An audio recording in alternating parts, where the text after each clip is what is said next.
মনে সাধারণ ডিলার সুজলা সুফলা শস্য শ্যামলা বাংলাদেশের হৃদয়ের স্পন্দন আমাদের বিসিআইসি ডিলার বৃন্দ 1994 সাল থেকে যারা কৃষকের সাথে একত্রতা ঘোষণা করে এসেছেন সেই নেতৃবৃন্দ আপনারা জানেন 2025-এর নীতিমালা বাস্তবায়ন করার জন্য অন্তর্বর্তীকালীন সরকারের এমদাদুল্লাহর নেতৃত্বে সারা বাংলাদেশের কৃষি কর্মকর্তা কৃষি নেতৃবৃন্দকে বিভিন্ন প্লবনের মাধ্যমে উপঢকনের মাধ্যমে প্রত্যেকটি ইউনিয়নের 3টি করে ডিলারশিপ দেওয়ার চেষ্টা করছে ভাইরা।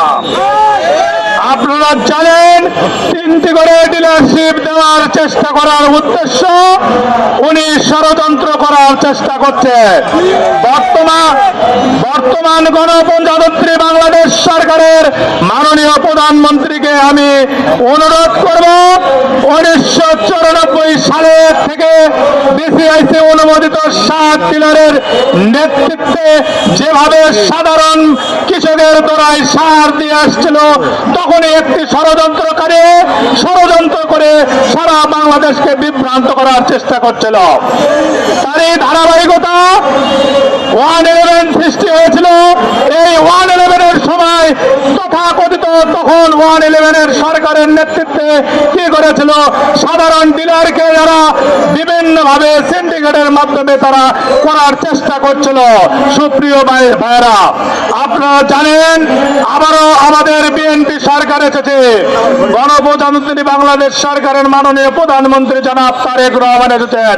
উনি বিচক্ষণতার মধ্যে সারা বাংলাদেশের যেভাবে উন্নয়নের কাজ এগিয়ে নিয়ে যাচ্ছে সেই এগিয়ে নিয়ে যাওয়াকে যাতে ত্বরান্বিত করতে পারে বাধাগ্রস্ত করতে পারে সেজন্য সুদূর পরিকল্পনা করে এমদাদুল্লাহর নেতৃত্বে 25-এর নীতিমালা বাস্তবায়ন করার জন্য লিলিয়ান হয়ে উঠেছে ভাইরা। আমি বলতে চাই আপনারা এই সরকারের সংখ্যাগরিষ্ঠতার মাধ্যমে এই সরকার প্রতিষ্ঠিত হয়েছে। এই সরকারকে বিভ্রান্ত করে কোনো লাভ হবে না ভাইরা। আবার এই সরকারকে যদি বিভ্রান্ত করতে চান তাহলে জনগণের কাতারে আসেন। আমরা জনগণের সাথে আছি, সাধারণ ডিলার কৃষকের সাথে রয়েছে। আপনারা সরকারকে বিভ্রান্ত করতে পারবেন না। আমরা বলতে চাই আমাদের প্রধানমন্ত্রীকে অনুরোধ করতে চাই যাতে করে সারা বাংলাদেশের মানুষ আবারও কৃষকের সাথে মিলেমিশে কাজ করতে পারে সেদিকে আপনি সচেষ্ট থাকবেন। আবার যদি 2026-এ যদি আপনি ডিলারশিপ দেওয়ার প্রয়োজন মনে করেন তাহলে নতুন করে ডিলারশিপ দেবেন, কিন্তু কারো কারসাজির মাধ্যমে এই বাস্তবায়ন করবেন না ভাই। আপনারা 25-এর নীতিমালা যদি বাস্তবায়ন করেন তাহলে নতুন করে কোনো কর্মসংস্থান বাংলাদেশের মাটি হতে দেবে না ভাইয়েরা। আবার আপনারা জানেন যাদেরকে দিয়ে আজকে আমাদেরকে 7 ডিলার নীতিমালা সমন্বয় করতে চেয়েছেন তাদের ইতিহাস সম্পর্কে 1 মিনিট বলবো।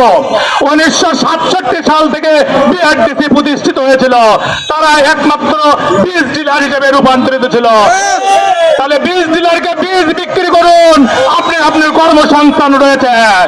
আমাদের সাব ডিলার রয়েছে, তাদের সাব ডিলারের মধ্যে কর্মসংস্থান আমাদের আছে। আমার বিসিআইসি ডিলার আছে, আমাদের কর্মসংস্থান আছে।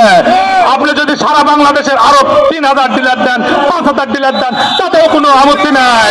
আপনি বিসিআইসির নেতৃত্বে আরো 2000 বা 3000 ডিলারশিপ নিয়োগ দেন, তাহলে আমাদের নতুন কর্মসংস্থান হবে ভাইরা।